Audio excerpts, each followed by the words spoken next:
ante mi pregunta de que no todos conocían esta pequeña cosa que yo hago del cuadrito ese, habíamos empezado a... Yo alcancé a anunciarlo la vez pasada, ¿no es cierto?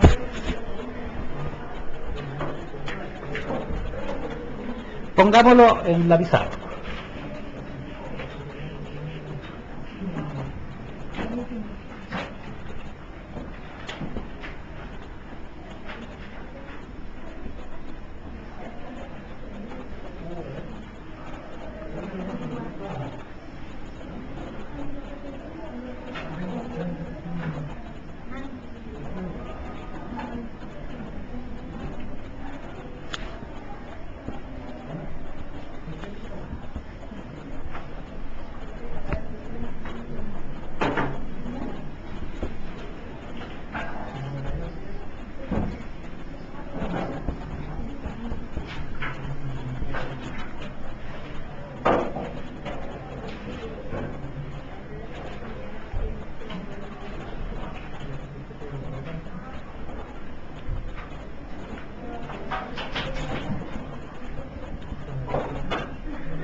Este es el cuadro.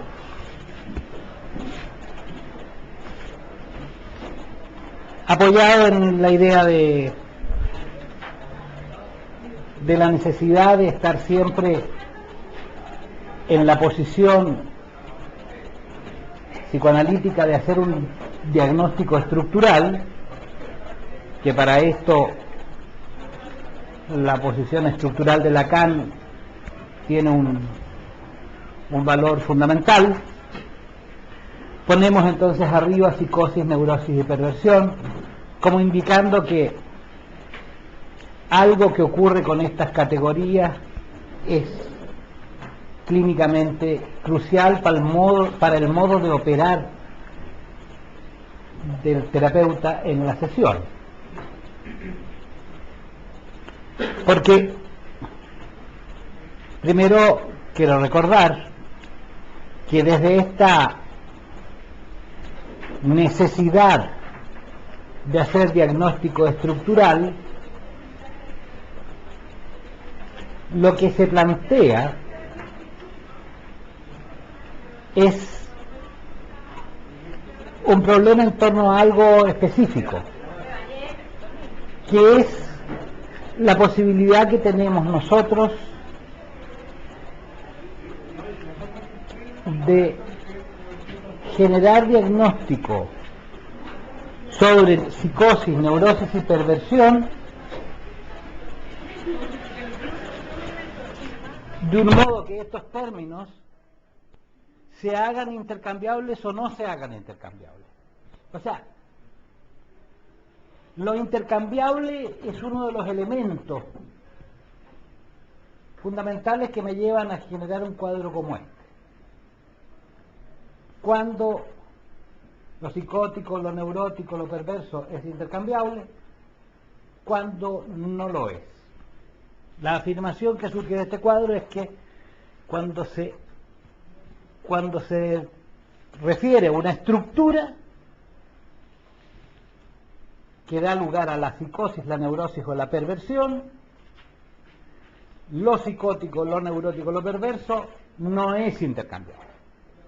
O sea, en el campo de la estructura, un psicótico que se lo detecta como psicótico lo será y lo ha sido siempre. Esta es la idea. Y cuando se trata de una función, lo psicótico, lo neurótico y lo perverso es intercambiable. O sea, en tanto función, lo psicótico puede aparecer en una estructura perversa. Y así, lo neurótico puede aparecer en una estructura psicótica. Un psicótico puede ser tremendamente obsesivo y descubrir que funciona obsesivamente un psicótico.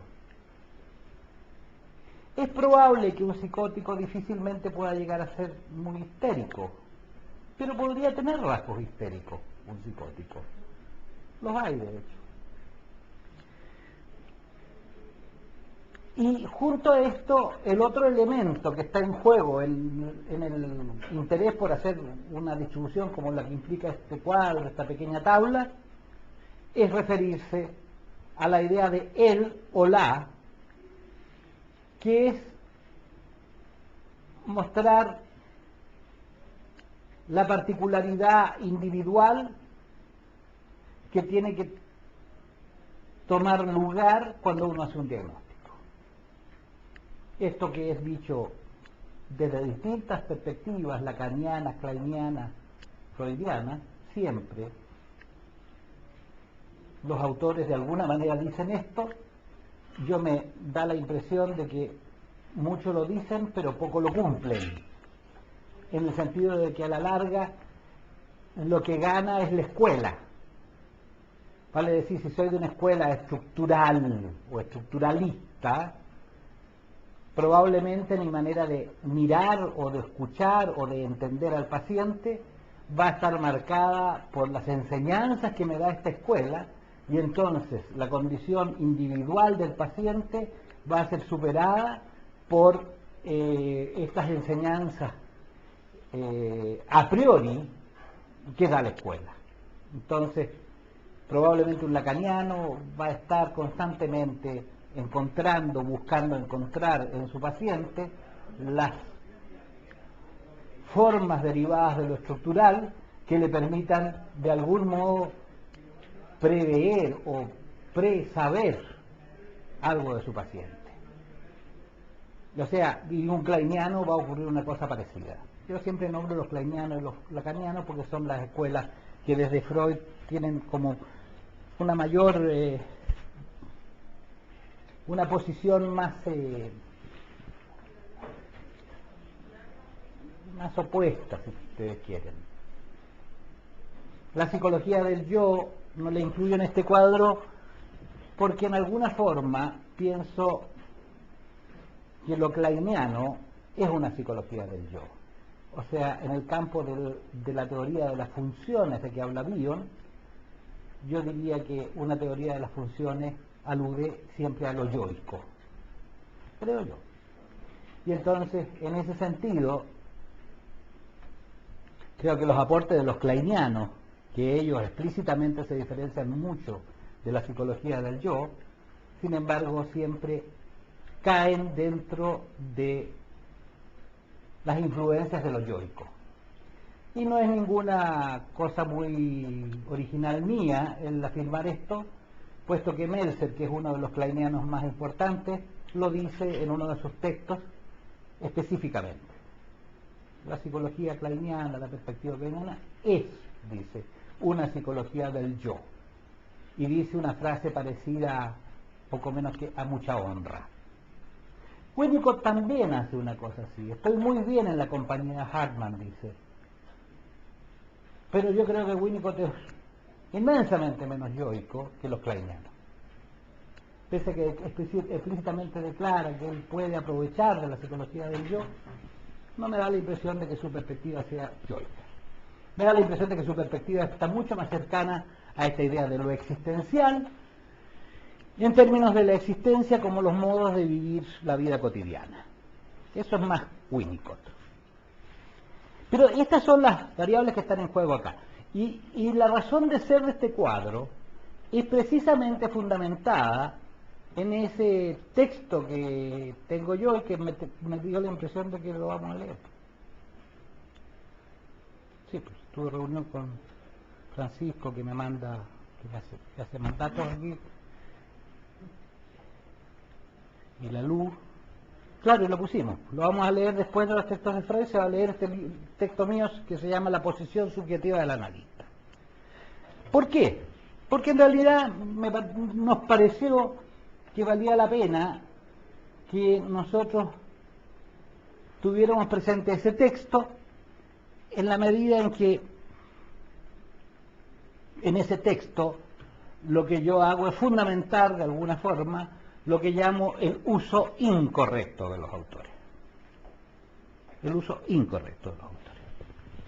Cosa que me trae desventajas, esto de usar incorrectamente a los autores.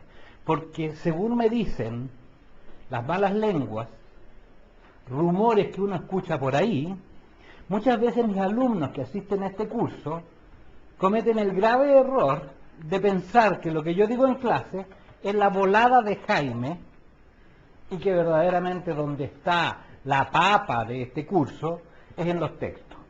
Lo que si ustedes lo piensan es lo más absurdo que puede plantearse, porque si verdaderamente lo que importara en este curso son los textos y no la volada de Jaime, quiere decir que Jaime mejor se va para la casa y ustedes se leen una cantidad de textos. O sea, o ustedes vienen a este curso interesados en revisar la perspectiva que yo le doy, que soy el profesor, o mejor métanse a otro curso. Porque si piensan que esto es una volada, bueno, por lo menos critíquenla. Entonces, en ese sentido, por el riesgo de que ustedes piensen que en realidad donde está la papa es en los textos, yo les digo, van fritos por ese lado, porque lo que se va a preguntar siempre, en último término, en términos de evaluación, lo que se va a evaluar es cómo leen los textos desde la volada de Jaime. Si no, ¿qué estoy haciendo aquí? No tiene ningún sentido. Las preguntas van a ir... O sea, si ustedes me responden en lacanés, a mí me da lo mismo.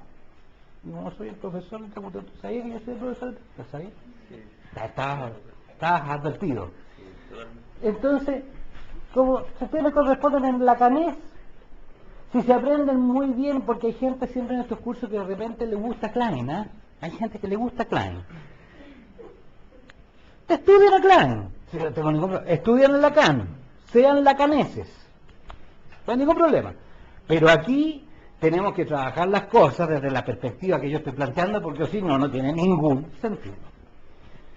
Y en ese sentido, entonces, cuando yo hablo del uso incorrecto de los autores, me arriesgo a esto de que ustedes, que son muy correctos, pues son gente muy correcta, ustedes digan, esta es una volada. Volada, que cuando lo leí en Buenos Aires el texto, no fue tomado así por insignes psicoanalistas, que plantearon que esta volada era un planteamiento sumamente serio, sumamente profundo y muy digno de ser tomado en cuenta. Esto me lo dijeron gente que ustedes leen en libros, autores, no voy a nombrar, autores de los cuales ustedes leen libros, que dicen cosas serias y no voladas, me dijeron a mí que en realidad estaban muy gratamente impresionados con este texto. Pues bien, y muchísimas veces dentro del Congreso se habló del texto, es en ese Congreso. Pues bien, el interés de mostrar este texto es precisamente para que ustedes puedan ponerse en la idea de qué es lo que significa una opción a las escuelas. Yo no soy ningún autor, lo tengo absolutamente claro. Si fuera un autor, tendría que precederme una obra. Es ridículo pensarme como una opción psicoanalítica. Patético, patético. ¿Con qué ropa puedo presentarme ante ustedes como una opción psicoanalítica? Solamente yo pretendo el derecho a que tengamos criterios en el modo de leer las cosas que nos enseñan aquellos que sí son autores. Entonces lo que yo propongo no es una opción psicoanalítica, es un criterio que no me pertenece por lo demás. Yo diría que desde Winnicott mi criterio queda bien fundamentado. La idea de Winnicott de la creatividad tiene que ver con esto. O sea, la idea de que verdaderamente la creatividad es la que hace más viva las circunstancias y las condiciones clínicas es fundamental. Y uno no puede, lo afirmo una y otra vez, no puede tener una posición creativa si es que uno se somete a una escuela. Si uno se somete a una escuela, por brillante, profundo y genial que sea el padre de esa escuela, o la madre de esa escuela, lo que va a hacer es tratar de ir constantemente descubriendo cómo reconocer en su paciente los dictados de la escuela. Va a estar, pero siempre en eso. Y así he visto a los freudianos, y así he visto a los lacanianos, que son los que más he visto, porque los winnicottianos, bueno, claro, los winnicottianos les ha dado mucho por ponerse intersubjetivistas, que es una cosa propia de la psicología del yo. Entonces el intersubjetivismo es una psicología del yo dentro del psicoanálisis. A veces lo he dicho a los intersubjetivistas, así, en congresos lo he discutido, he planteado mis argumentos, hasta ahora ninguno me ha contestado. Yo se lo he planteado directo a psicoanalistas argentinos que vienen intersubjetivistas, le he dicho, pero ¿cuál es la diferencia que ustedes establecen entre sujeto y yo? Si no hay diferencia, si ustedes hablan de sujeto como un yo, ¿dónde está? Les he preguntado a estos teóricos que escriben libros sobre esto. Les he preguntado, pero ¿dónde está la diferencia entre sujeto y yo? Si ustedes hablan de un sujeto que es un yo. Por ejemplo, Holstein, en uno de sus libros sobre la intersubjetividad, él habla de un sujeto reflexivamente crítico. Si un sujeto, si a la concepción de sujeto se le adjudica el afán de hacerlo reflexivamente crítico, lo reflexivo y lo crítico es una función yoica. El sujeto no tiene función, el sujeto es una estructura. No puede el sujeto tener función. Si el sujeto tiene función, el sujeto estaría en el campo de lo adaptativo. La función es un recurso que favorece lo adaptativo. Entonces, si nosotros hablamos de un sujeto que sea favorecer sujetos críticos, reflexivamente críticos, es el modo como está escrito, y está escrito en castellano. Luis Holstein es un argentino, no hay ni siquiera traducción aquí. Si nosotros hablamos de eso, estamos hablando de un yo. El yo es reflexivamente crítico. ¿Cuál es el afán de ponerle sujeto? Le ponemos sujeto porque de algún modo, o sea, le ponen sujeto porque de algún modo aparece como una crítica a la posición lacaniana, que es la gran posición sobre el sujeto. Pero la crítica a la posición lacaniana implica adjudicarle al sujeto una serie de expectativas ideales que pertenecen al yo. Y entonces de esa manera podría un intersubjetivista decir, nosotros no somos seguidores del concepto de sujeto, al modo como lo hacen los lacanianos, sino que lo hacemos de este modo. Y de este modo no hay diferencia con la función yoica. Yo se lo he preguntado a insignes intersubjetivistas estos que han venido para acá, porque vienen para acá, porque cuando las cosas están de moda, eso sí que pagan. Entonces, y se llena gente. Se lo he preguntado así directamente, porque se lo he preguntado también a gente de aquí, y me han dicho algunos que yo he sido aprovechador, porque son muy jóvenes. Entonces que yo me he aprovechado de mi posición en este lugar de Santiago, y entonces cuando les digo estas cosas como que me aprovecho y los aplasto. Entonces le he dicho a gente de mi edad, que además tienen... Bueno, entonces, el intersubjetivismo para mí es una psicología del yo disfrazada bajo el concepto de sujeto.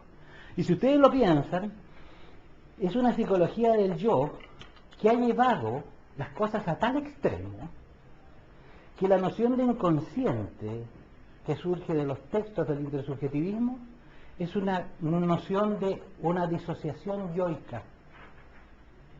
O sea, si uno lee ¿dónde está la concepción de inconsciente en los intersubjetivistas?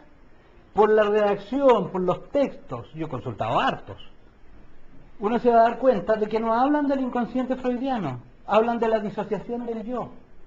El inconsciente es lo disociado del yo. Esto no es una idea que me pertenece, ¿eh? Esto es una crítica que se le ha hecho. Que no hablan, y que en vez de transferencia hablan de vínculo. O sea, los intersubjetivistas están trabajando desde la disociación del yo y del vínculo. Bueno, muy válido, muy legítimo, pero pongámonos el ropaje que nos corresponde. Una vez lo dije delante del señor Holstein, y el señor Holstein se enfureció, me acusó de retrógrado, no sé qué. Después, como si uno va a comer, se pone entre amigos, uno se toma unos tragos, y éramos re amigos. Pero se enfureció cuando yo dije, bueno, entonces, esto quiere decir que la perspectiva esta, por sus declaraciones, no es psicoanalítica. Parece que es psicoanalítica por otras cosas, pero por estas declaraciones no es psicoanalítica. Y esto lo que es. Se indignó, me dijo, se había puesto como a mí cuando me hablan de no es psicoanalíticos, como que me pongan, dijo, un trapo rojo delante de un toro. Y entonces se enfureció. Yo no me quedo callado, así que le contesté. Pero lo que quiero decir con esto es que verdaderamente, ¿dónde está la noción de inconsciente y dónde la noción de sujeto y dónde la noción de transferencia, el intersubjetivismo? Me parece que no la encuentro por ningún lado. Encuentro vínculos, encuentro disociaciones yoicas y encuentro funcionamientos yoicos con el nombre de sujeto. Eso pone las cosas en el nivel del yo. No permite una escucha que tenga una particularidad propia de lo que se supone que es la escucha psicoanalítica. Que al fin y al cabo, la escucha psicoanalítica es una escucha que está destinada a escuchar. Yo pienso que el término leer, como les he dicho en las clases anteriores, a escuchar los derivados del sujeto de lo inconsciente, pero teniendo presente que la condición de sujeto de lo inconsciente le da a los derivados yoicos una particularidad que permite escuchar a esos derivados yoicos desde una dimensión que supera el examen de la realidad. Doy vuelta a lo que estoy diciendo porque me imagino que hay que seguirlo muy en su secuencia discursiva. Si yo escucho los derivados del sujeto de lo inconsciente, yo no puedo escuchar el sujeto de lo inconsciente como psicoanalista. Es posible, o sea, pero ¿de dónde voy a tener ese oído? Pero en la medida en que el sujeto de lo inconsciente ha dado lugar a perspectivas teóricas que permiten, por ejemplo, afirmar la validez de la lógica del significante, cuando yo escucho los derivados del sujeto de lo inconsciente, mi escucha como psicoanalista de esos derivados me permite atender, por ejemplo, a las connotaciones significantes de una frase formalmente lógica. ¿Me siguen, no es cierto? O sea, es la noción de sujeto de lo inconsciente lo que legitima que yo pueda fijarme, atender a que en el discurso de un paciente yo le dé importancia, por ejemplo, a la iteración fonética que pueda el paciente estar mostrando en ese discurso. Yo, los que me lo hayan escuchado, algunos riesgos corro aquí, se lo tragan de nuevo, pues si total, ¿por qué uno va a tener que estar diciendo siempre cosas diferentes? Recuerdo perfectamente algo que algunas veces he contado, pero no a todos. Y si se los he contado a todos, ustedes lo escuchan y lo aplican como ejemplo a lo que estaba diciendo de la iteración fonética. Una colega, una psicoanalista,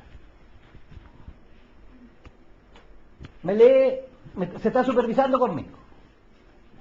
Y entonces lee, en la supervisión en que habíamos 3 personas, 2 supervisados y yo que supervisaba, lee una sesión. Y yo me pongo a escuchar la sesión con mi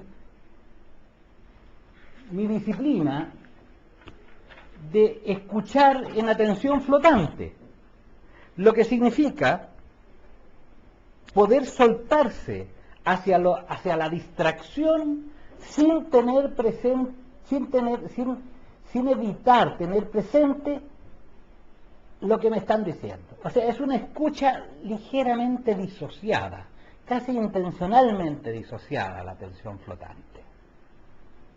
Es como si me pusiera en una posición de escuchar el orden de lo que me están diciendo y el contenido de lo que me están diciendo, pero a la vez generara algo que hay un italiano, me parece que es Benedetto, que habla de la tercera oreja, como con una tercera oreja, y esa tercera oreja como que estaría escuchando algo que aparece derivadamente en un orden yoico, pero que según estas concepciones psicoanalíticas permitiría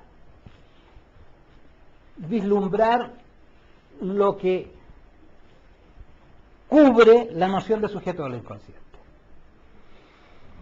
Yo no escucho el sujeto de lo inconsciente, yo escucho sus derivados yoicos, porque les digo no hay otra posibilidad.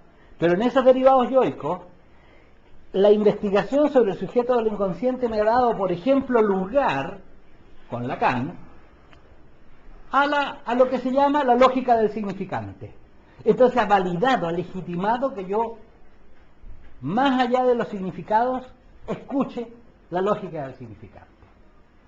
Pero también han habido otras personas muy geniales que vienen desde lo kleiniano, que también me permiten una escucha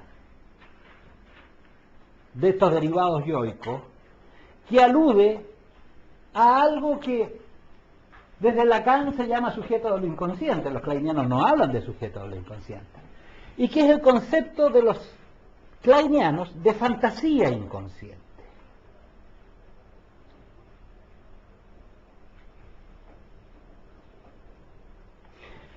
Como las fantasías inconscientes están marcadas en su contenido y muy frecuentemente en su forma por lo que podría llamarse una lógica onírica, al escuchar las fantasías inconscientes, que es un concepto kleiniano, yo puedo detectar desde lo kleiniano algo que aparece en el discurso formal, en el derivado yoico, en la manera como el paciente se está expresando, detectar órdenes de organización del significado que se corresponden con lo que habrían informado los kleinianos. Pues bien, cuando yo estoy supervisando a esta persona, ¿se acuerdan que estábamos hablando de esta supervisión? La persona me lee el material y yo estoy en esta atención flotante. Atención flotante que está destinada a poder pensar sobre el discurso del paciente de un modo que no quede atrapado por la lógica formal del discurso del paciente, y que yo pueda escuchar otros elementos. Muchos de ellos tienen que ver con la lógica del significante, otros tienen que ver con la fantasía inconsciente y otros con otras cosas que yo creo que en el curso van a ir saliendo. Pues bien, me lee esta persona, nos lee a los 3 que habíamos ahí, a los 2 más que habíamos ahí, éramos 3, y yo me doy cuenta que en esta atención flotante ni me fijo en el contenido de lo que me está leyendo. Yo, el supervisor, me leo una sesión y rápidamente en esta atención flotante yo quedo atrapado por la escucha de otra cosa. Y no quedo no quedo tomado por la escucha del contenido de lo que me está diciendo. O sea, me estaría diciendo que, en fin, que el paciente dijo que su abuelita, en fin, lo había invitado nuevamente el sábado que fuera y que a él le da lata ir a ver a la abuela porque la abuela está cada día más fome y que él se acuerda que cuando era niño, en fin, está contando cuestiones y yo, la abuela y las latas, que no escucho, no estoy, me doy cuenta. Y cuando termino de leerme la sesión, cosa que no es muy habitual, porque muy frecuentemente yo interrumpo la lectura de la sesión y digo, a ver, pero ¿cómo fue esto? No le dije nada. Seguí escuchando. Y cuando termina de leerme la sesión le digo, mira, no tengo idea qué es lo que me leíste, le digo. A la supervisada, desilusionante, además era pagada la supervisión, porque era una supervisada, ya era una analista, una persona ya me pagaba. A mí me pagan 1.000 pesos, 2.000 pesos por sesión, y creo que ella me pagaba 1.000 pesos, entonces era Luca que se perdía, te fijáis, si es que yo no había escuchado nada.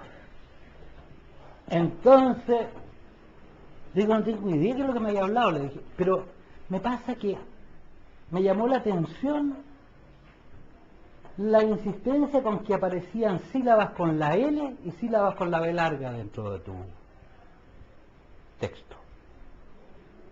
O sea, yo en la atención flotante, ahí, escuchando, empecé muy rápidamente, algo me empezó a sonar la, lo, ba, be, bo, bu, la, ba, en las palabras. Me pareció aparecer una insistencia de la, de be, de ba, de bo, de lu, de li. Entonces me dijo, estáis loco, me dijo, porque tenía confianza conmigo. Estáis loco, no te merecís la luca que te tengo que pagar. Y el otro me dijo, ¿y de a dónde? Me dijo, ¿y estáis hablando? Entonces le dije, ¿por qué no lo leemos de nuevo? Ahora fijándonos, si hay mucha repetición. Y se sorprendieron. O sea, empieza como a las 10 líneas, dice, oye, ¿verdad? Me dice, fíjate. Y el otro dice, tenés razón, fíjate, la bala que volaba, le dijo que bala como las ovejas que... ¿Ah? ¿Pero cuánto la ve? ¿Qué es esto? Entonces le dije, nosotros nunca nos decimos el apellido por una cosa de secreto profesional, nosotros no damos el apellido en la supervisión. Pero yo creo que aquí el apellido vale la pena, le dije, vale, no es usted, vale la pena que me lo diga, porque yo creo que en el apellido hay algo que tiene que ver con una connotación agresiva. Y me dijo, y con eso me pagó 2 lucas esa vez, me dobló el pago, me dijo, maestro, me dijo, usted. ¿Y por qué soy tan interesado? Porque el señor se llama Lobos. Lobos. Agresividad y la, be, bo, l. Entonces, se llama Lobos. ¿Qué ocurrió ahí? Aparte de mostrar una vez más la sutileza profunda de mi capacidad diagnóstica y clínica, que eso es una cuestión a la cual estoy tremendamente acostumbrado. Aparte de esa señal evidente, pero ya casi aburrida por lo repetida, ocurrió que la noción de sujeto de lo inconsciente es la que me permite la atención flotante primero, porque si no tengo que atender al sistema, tengo que atender al comportamiento, tengo que atender a una serie de connotaciones que están a priorísticamente revisadas desde una lógica formal, desde un criterio de realidad. La teoría de sistemas se sostiene en una investigación sumamente seria, pero que tiene que ver siempre con un criterio de realidad. Con lo que desde 1911 en psicoanálisis, con los 2 principios de suceder psíquico, se llama examen de realidad.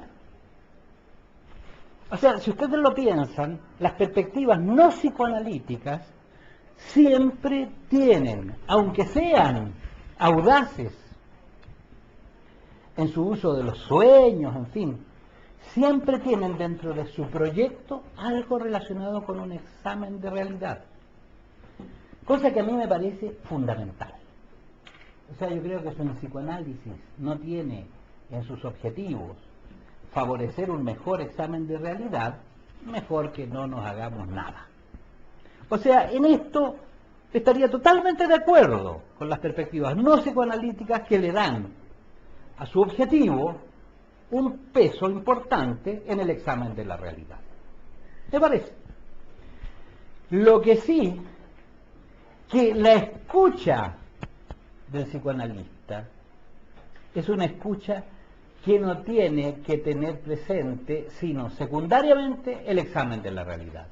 Yo también tengo que escuchar lo que mi paciente me está diciendo explícitamente.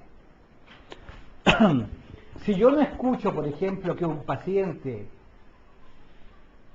me señala con muchas ilustraciones que su padre es muy autoritario y que ha sido muy castigador y que lo tiene y que le tiene mucho susto, si yo no escucho eso, yo creo que como psicoanalista cometo un error. Yo creo que yo tengo que escuchar ese examen de la realidad del paciente y tengo que darle importancia, tengo que tomarlo como un dato.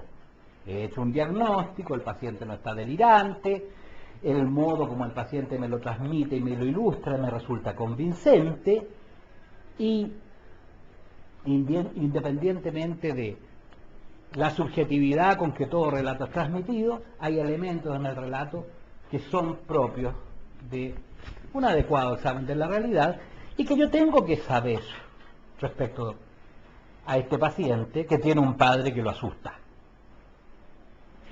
Si yo, por ejemplo, como lo he visto, desconociera el carácter realista de este tipo de padre que tiene ese paciente e interpretara que en realidad el paciente transmite a su padre de esa manera porque le proyecta, como lo escuché alguna vez en un material kleiniano, le proyecta fantasías de castración, quiere decir que yo, como psicoanalista, estoy cometiendo un error. O sea, no me cabe duda que uno tiene que considerar en su abordaje al paciente las cosas que el paciente dice y evaluarlas según el modo como lo transmite respecto a si está o no adecuado a un examen de la realidad. Y yo entonces tengo que tener presente que un paciente me ha dicho que su padre es un ser al que él le tiene susto y no pensarlo exclusivamente desde una perspectiva teórica, desde la castración o el falo.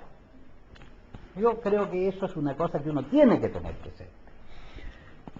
Y en eso es posible que la perspectiva psicoanalítica se coincida con el modo de escuchar de otras perspectivas psicológicas.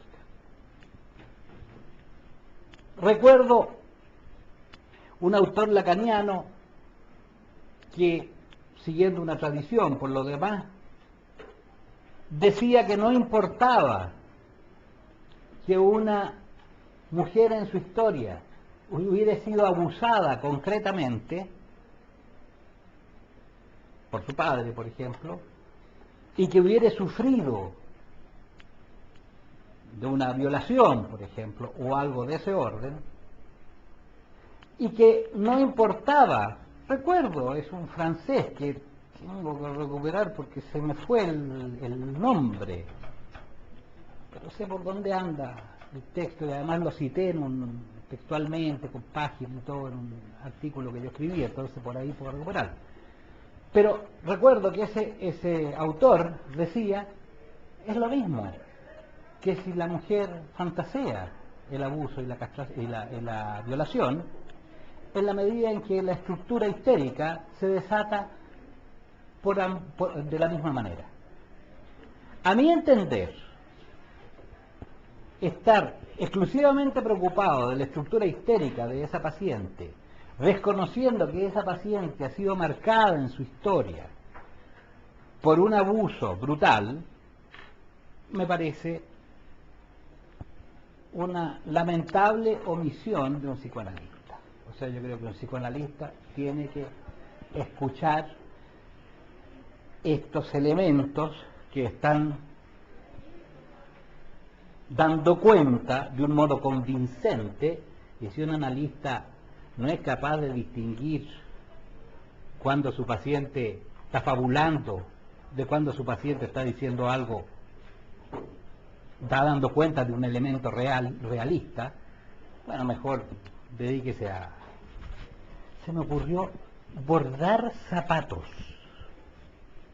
¿Hay alguien que se dedique a bordar zapatos? ¿No? Pero yo sé, no, es que lo que se me ocurrió es eso. En vez de ser psicoanalista, dedíquese a bordar zapatos. Pues me parece un poquito amariconado de mi parte y un tanto rebuscado, pero así se me ocurrió. Así se me ocurrió. Mejor dedíquese a bordar zapatos. Yo creo que uno tiene que escuchar esto y darle peso a esto como un peso realista. Es un dato. Mi paciente tendrá una estructura histérica, pero hay una marca en su vida que es concreta y que significó dolor y que significó angustia. Y esa marca, sin duda que va a ser iluminada, si ustedes quieren, por una consideración de la estructura. Pero si yo no le doy lugar, no le doy peso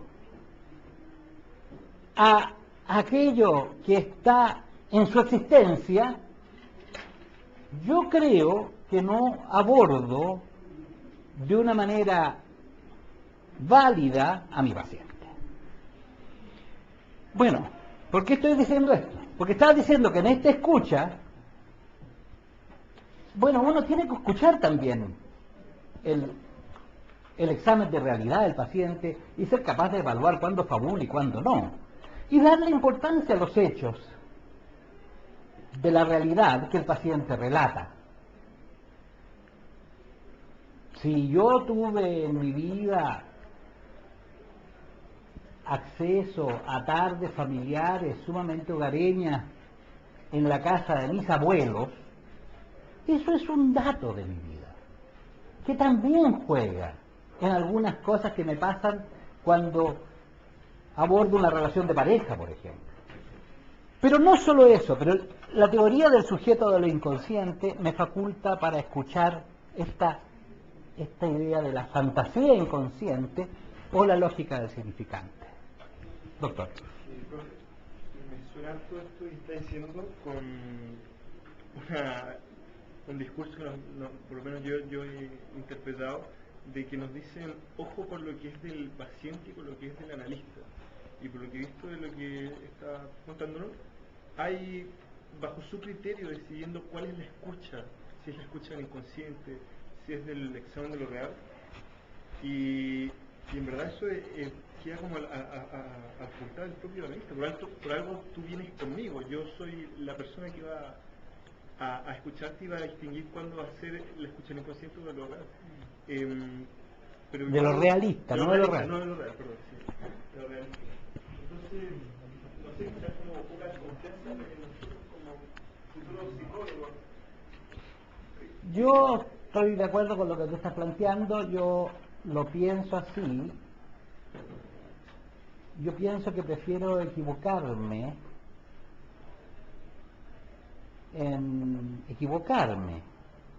en la consideración de un dato de la realidad que me entrega mi paciente antes que no considerarlo. Lo que sí es que espero equivocarme poco, porque espero que mi formación me faculte, me capacite para poder hacer una buena distinción entre fabulación y criterio de realidad. Es de esperar, porque o si no entramos en estas cosas que son muy conmovedoras y muy amorosas. El amor, ya ustedes saben que me conmueve a mí el amor humano, y hay gente muy llena de amor que es capaz de decir, por ejemplo, que da lo mismo ir a un psicoterapeuta, y con esto se sienten amplios de criterio. Da lo mismo ir a un psicoterapeuta que a un rabino, a un sacerdote o de repente un buen amigo. Hasta Winnicott llega a decir eso. Digo hasta Winnicott, porque Winnicott es un autor que escribió tantas cosas y que se supone que tenía un pensamiento tan profundo. Pero sin embargo, yo creo que a veces los afanes de tolerancia confunden a las personas, y entonces terminan planteándose que son válidas cosas que es absurdo que sean válidas. O sea, yo tengo grandes amigos que han sido sumamente claros en decirme cosas en momentos de mi vida. Muchas veces yo he podido decirle a mis amigos grandes cosas en un momento de vida. Oye, mira, viejo, córtala, ¿para qué estás diciendo? Si tú ya es tercera vez que te pasa lo mismo y algo te está pasando con esto, le he dicho y me han dicho. Pero si realmente la condición de terapeuta, como dices tú, no implica una verdadera asimetría con el paciente en términos de formación, y entonces dediquémonos a guardar zapatos. Es que eso lo he sentido yo, ¿no? Que nos han puesto desde otros lados el miedo a no ser capaces de distinguir lo que es propio del paciente y lo propio de nosotros, pero necesariamente somos... Pero díganme una cosa, a propósito de esa afirmación. Porque yo tengo una posición, por ejemplo, lacaniana. Cuando yo estoy ejerciendo una labor psicoterapéutica que está marcada por lo lacaniano, ¿qué me asegura que yo no estoy escuchando el modo como entiendo la formación lacaniana del modo como me lo está diciendo el paciente? O sea, ¿cuándo me libero de la posición subjetiva? O sea, si nosotros somos seres que vivimos en una posición subjetiva, ¿cuándo puedo?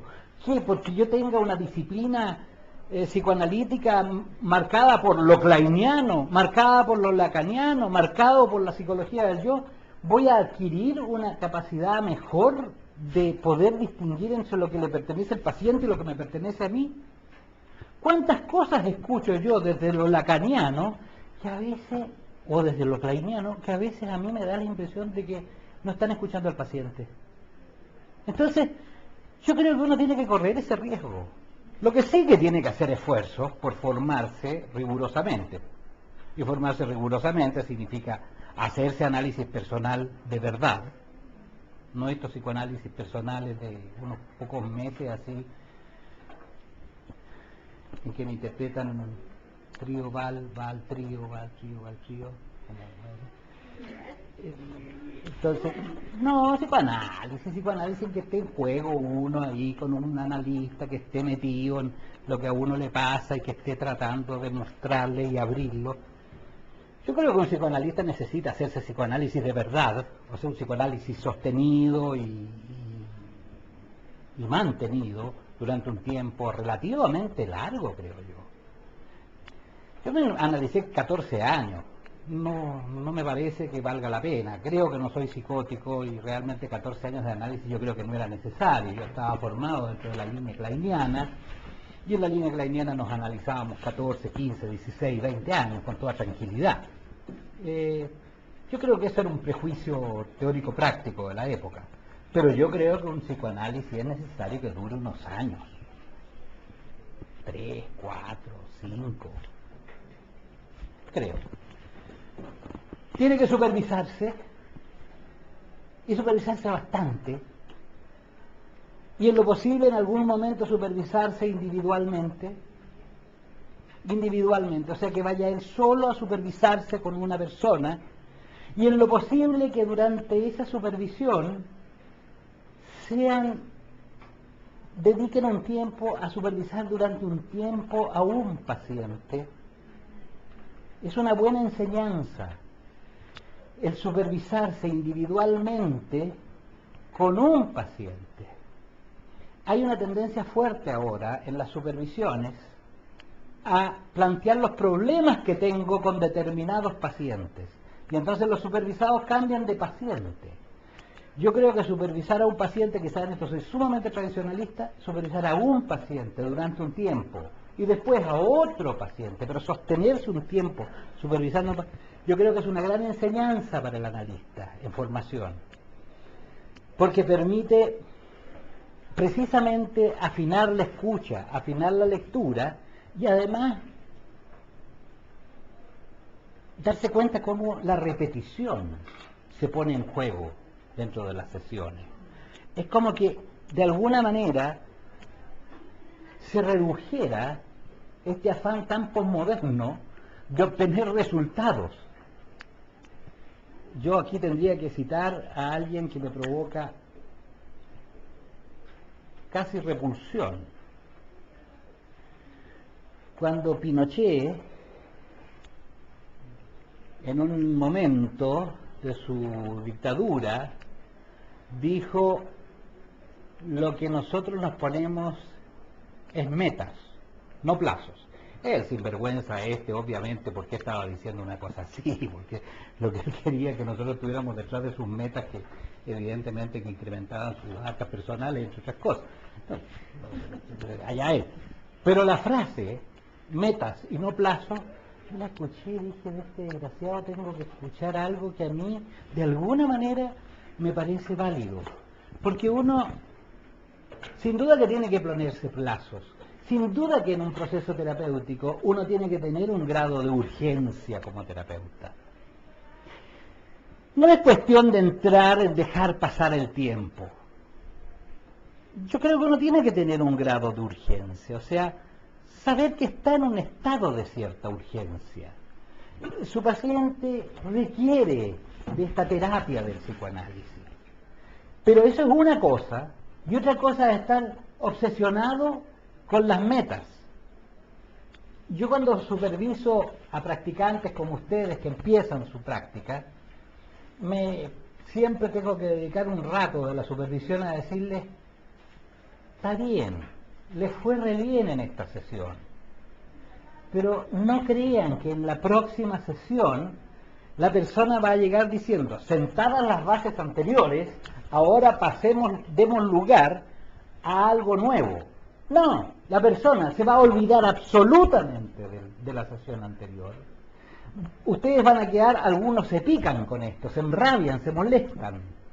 Dicen: pero ¿cómo si había quedado tan reclaro y ahora, pucha, hay que hacer? Y entonces empieza con las teorías de la envidia kleiniana y cosas de ese orden, que son inoficiosas. O sea, los pacientes repiten y nosotros repetimos cuando somos pacientes.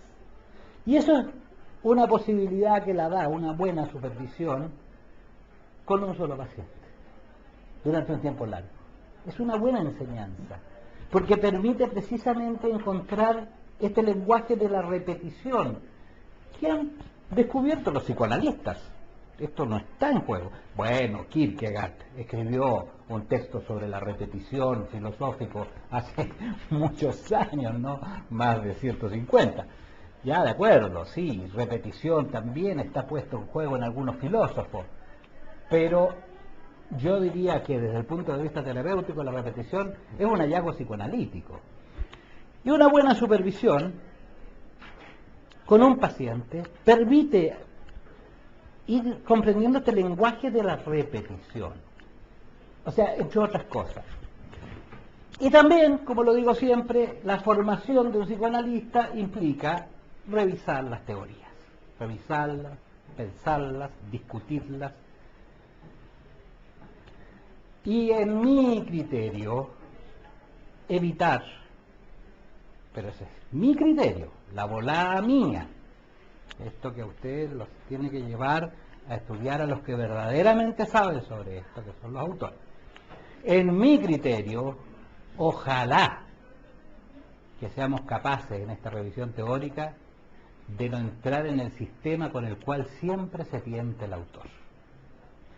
Sea autores geniales, profundos, de algún modo siempre quedan tentados con fundamentar en sus hallazgos sistemas de funcionamiento y de comprensión que a mi entender lo único que hacen es vulnerar la escucha del paciente.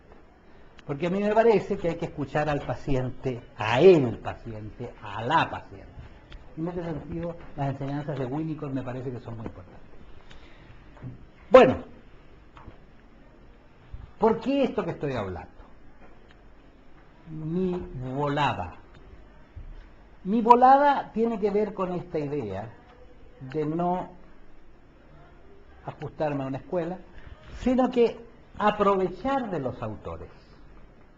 Esto es algo que inspira un poco este cuadro tan elemental. Un cuadro elemental. Alguien me dijo alguna vez, cuando conoció este cuadrito, me dijo, mira, yo creo que lo más interesante de tu cuadro es la distinción que hiciste aquí. La, lo y el la. En el sentido de la psicosis, lo psicótico, el psicótico o la psicótica. Me dijo, ahí es donde... Ya, gracias, tendría que decirle. Pero fundamentalmente lo que me interesa en este cuadro es el uso incorrecto de los autores. Vale decir, entender que cada autor, lo que hace ese autor es tener intuiciones geniales, que obviamente generan ramificaciones, sin duda, generan ramificaciones, pero son ramificaciones que ojalá no constituyan un árbol. Tengo entendido que Deleuze, ¿no es cierto? Deleuze, ¿hay algún experto en Deleuze aquí? Siempre los hay. En la Escuela de Psicología de la Católica está llena de jóvenes expertos. O sea, aquí hay algunos que se sienten fantásticos porque son inteligentes.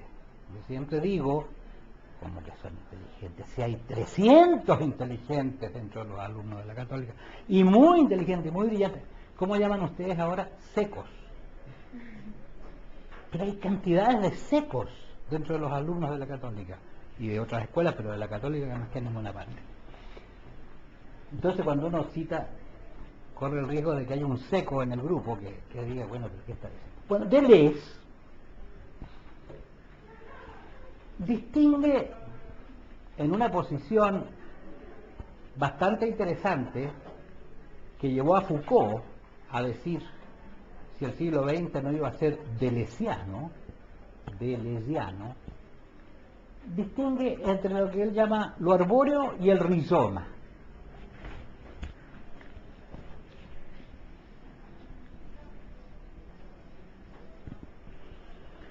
Y el rizoma, tengo entendido, los botánicos del grupo también pueden corregirme, que es una forma vegetal que se despliega por la superficie de la tierra.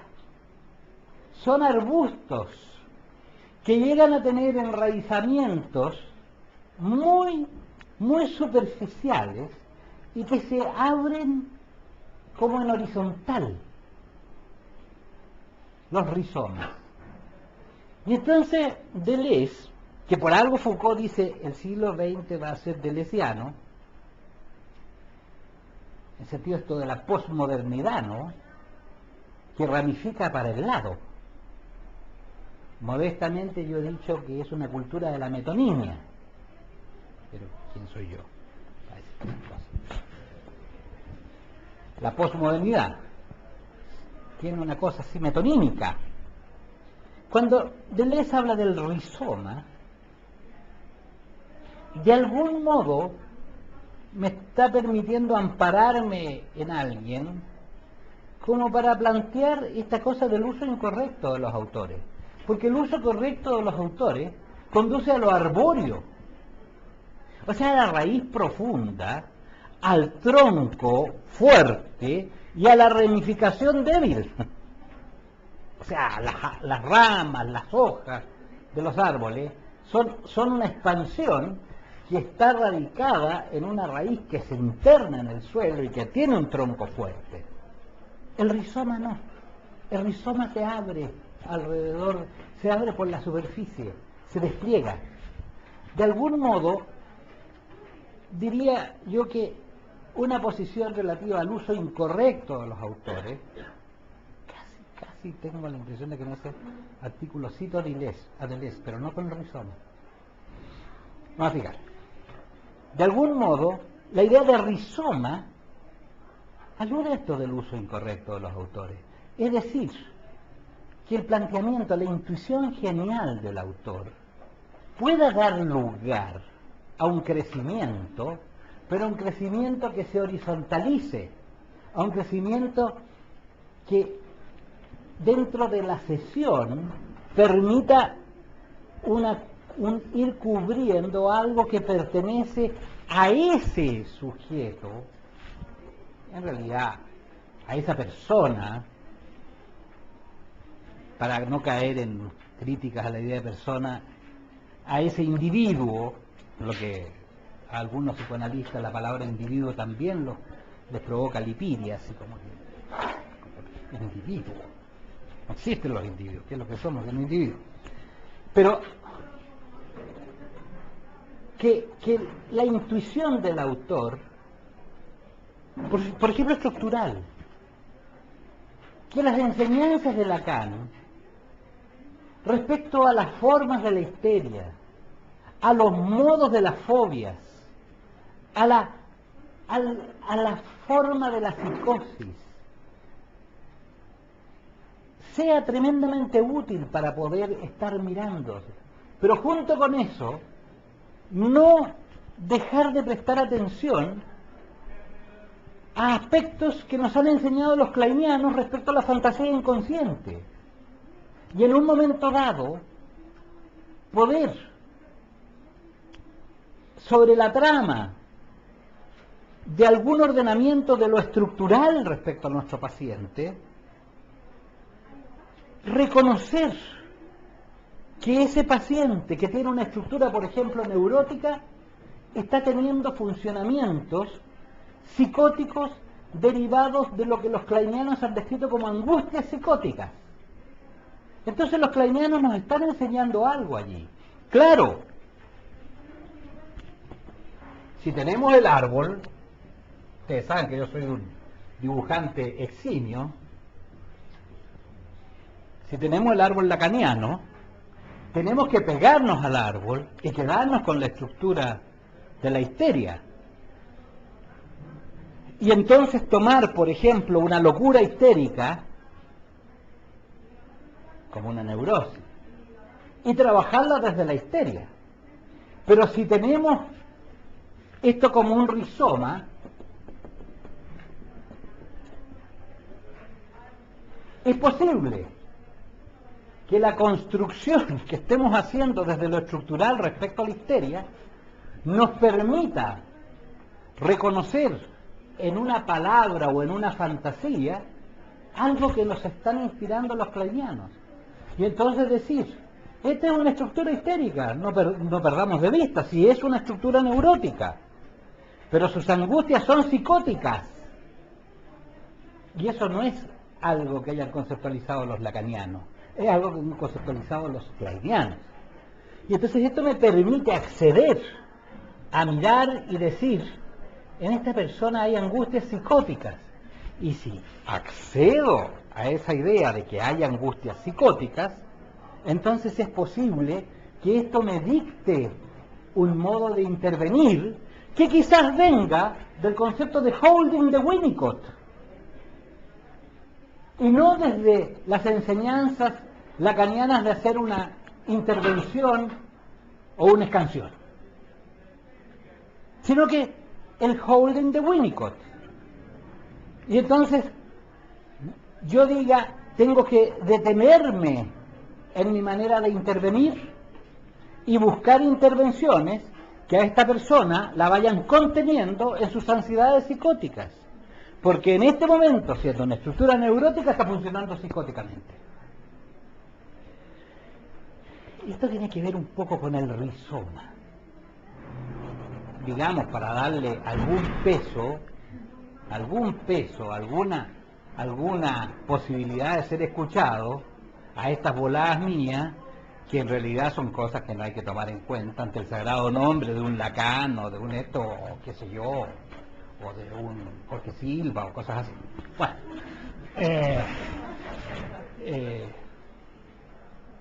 digamos, autores de verdad, por lo que he sabido, por lo menos que se concibe a sí mismo como un autor, es el que más sabe. Bueno, este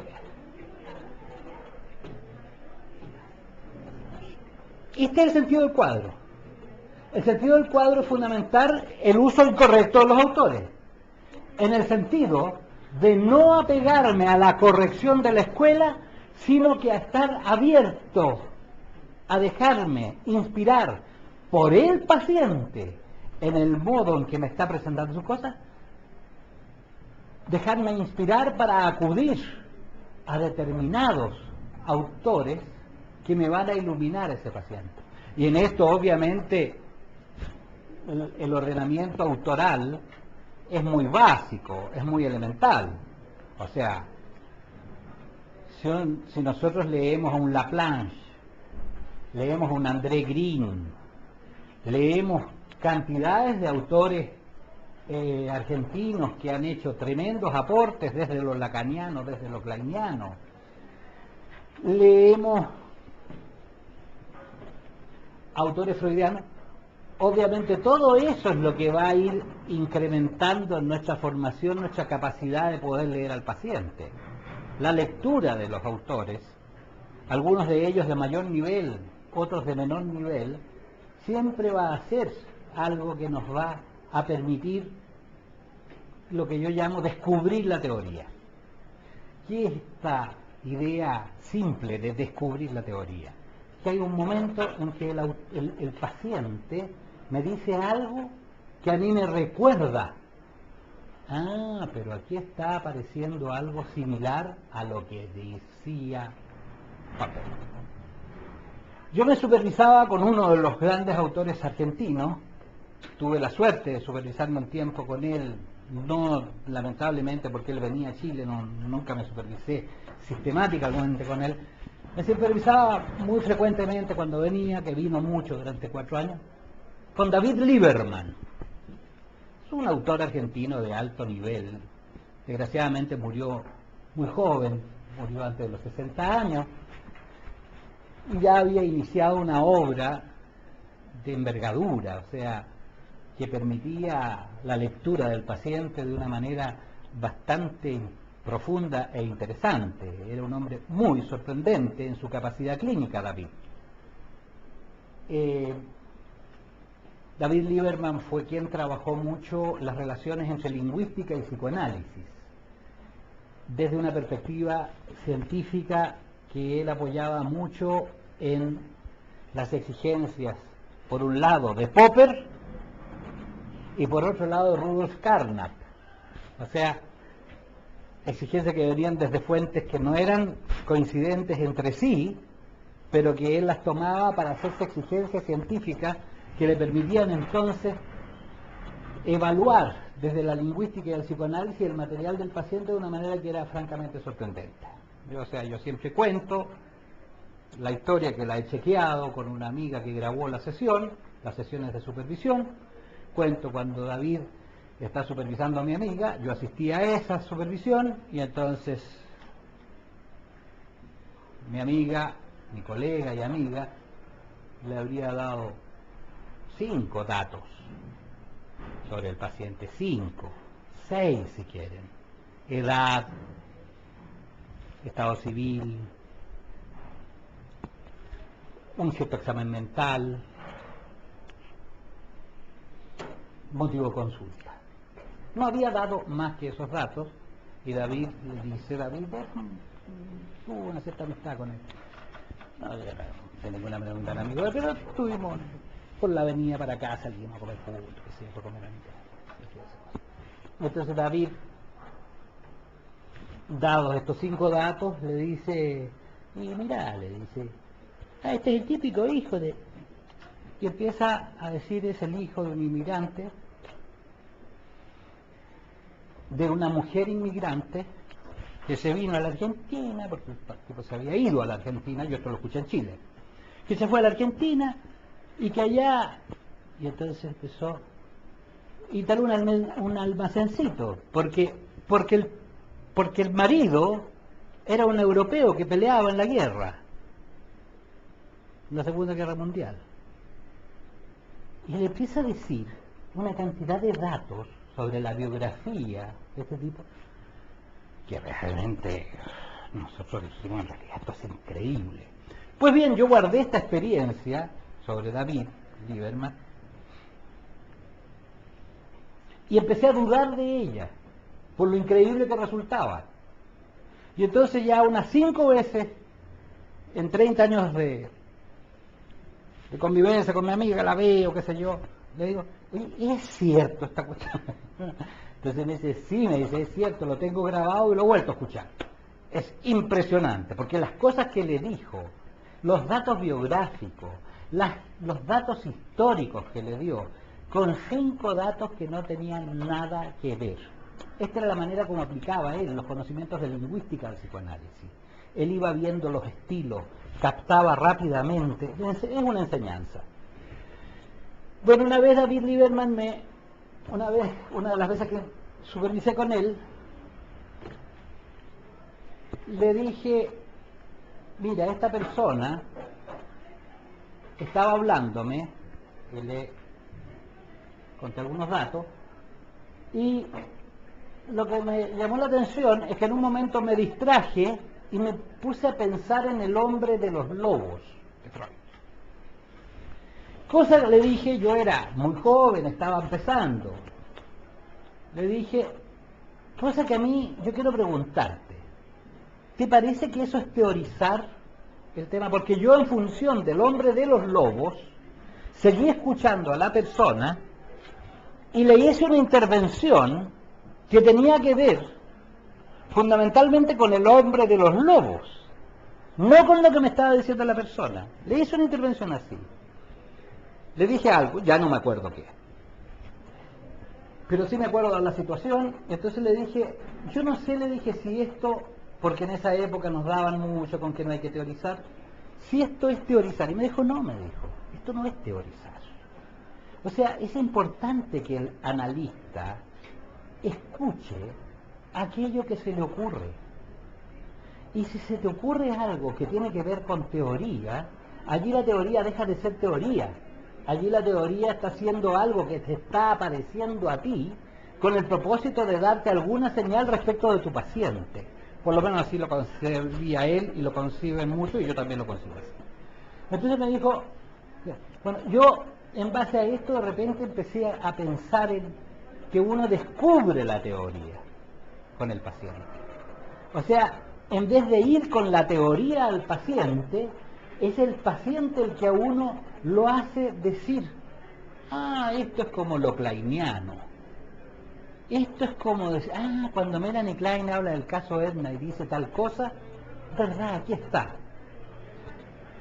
Si eso me enloquece, como creo yo que se enloquece todo aquel que se convierte en un escolar del psicoanálisis, si eso me enloquece, el único loco en este mundo soy yo, que no soy loco, si eso me enloquece y me hace empezar a interpretar sistemáticamente la transferencia negativa porque me pongo kleiniano, a mí me parece que es una pérdida para el paciente. Yo tengo la impresión de que ese hallazgo puede tener una posibilidad de iluminación de lo que le está pasando a mi paciente en lo concreto, sin que necesariamente después lo que yo lo escuche lo voy a escuchar desde la perspectiva kleiniana. O sea, este es el juego, este es el rizoma.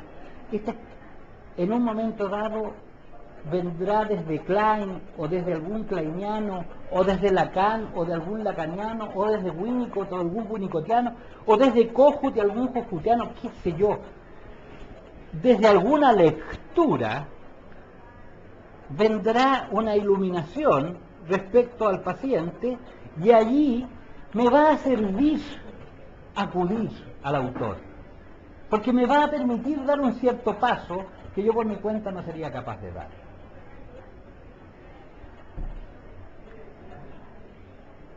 El cuento de Nena y envenena sí que lo hemos visto aquí. Nena, envenena. Tú sí lo conoces. ¿Alguien más lo conoce? Tú sí lo conoces. ¿Tú conoces, Andrea? Tú también lo conoces. Norberto Rabinovich, un lacaniano que a mi entender es muy riguroso, cuenta, nos muestra en un seminario a los que yo asistía, en la pizarra, un texto de una paciente, en el cual se repetía la palabra nena, pero no porque dijera la nena, sino que hemos hecho el ejercicio con otras personas que ya lo reconocerán. Viene nada, nena. Tiene naranja, tiene na. ¿Verdad? Y de repente aparece dentro del texto en que se repetía, él va mostrando como en el texto aparece nena en distintos silabeos que no daban cuenta directamente de la palabra nena, pero que sí en la juntura daban nena. Y de repente aparece envenena. Y entonces Norberto, enseñando, dando lugar a las enseñanzas lacanianas, nos dice, aquí no hay que entusiasmarse, o algo así a lo argentino, no hay que entusiasmarse con la idea de veneno, sino que aquí hay que seguir la reiteración significante de nena. Tiene naranja, envenena, seguimos con nena. Yo no sé qué es lo que hace un lacaniano, nunca he sabido bien lo que hacen los lacanianos, pero supongamos que le dice nena. Capaz, no lo sé. Y él dice, no se entusiasmen con el contenido de envenena. A mi entender, allí es donde está la bisagra. Allí es donde está la posibilidad de usar de ambos. Si la paciente me está diciendo nena, yo escucho, él tiene naranja, él viene nada. Escucho, si es que puedo, capaz que no lo puedo escuchar, pero si lo logro escuchar, escucho la reiteración significante de nena, y cuando me dice envenena, salgo de la escucha del significante y me meto en la escucha del contenido, por un rato. Y al escuchar el contenido me empiezo a fijar cómo hay experiencias quizás tóxicas, psicológicas, psíquicas, tóxicas, en la vida de ella. Pero en la vida de ella como nena. Entonces, obviamente le doy una derivación absolutamente distinta de lo que plantee cualquier lacaniano.